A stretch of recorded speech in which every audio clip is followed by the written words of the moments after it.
بسم الله والحمد لله والصلاة والسلام على رسول الله صلی الله علیه وسلم. اداري او زیربنا ریاست یو پرکاره ریاست دی، نو همیشه کوشش کړی چې ترڅو په مصارفو کې صرفه‌جویي وشي او د ګزافو مصارفو څخه مخنیوی وکړي.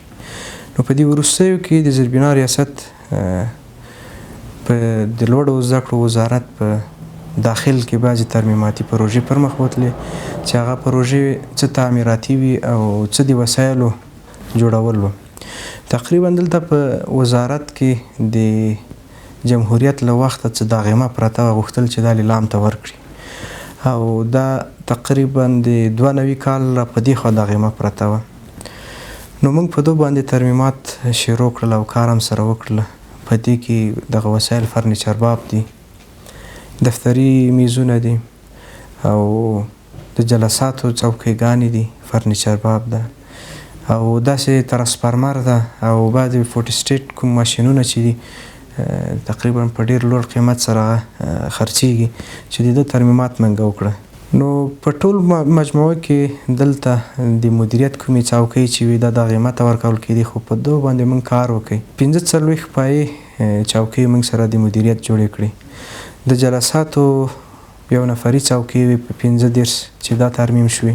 د مدیریت میزونه دي چې 10 پایې دي دا موږ سره ترمیم کړل. دفتري بخارۍ دي د ژمي لپاره چې کومې کله استفاده کیږي.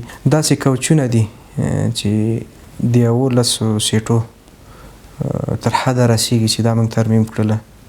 او وروسته د هغه نه بعضې نور هغه چوبي چوکۍ میزونه او فرنیچر دي چې هغه بیخي له کاره غورځېدلي، هغه هم سره موږ ترمیم کړل چې په حدود د دو کې تقریبا 1 لک روپۍ خرچه پرې راغله د ده په ترمیم کې او وزارت ته 8 لکه افغانۍ بچت پاتې شوي او یعنې نفع ورسېدله په مجموع کې.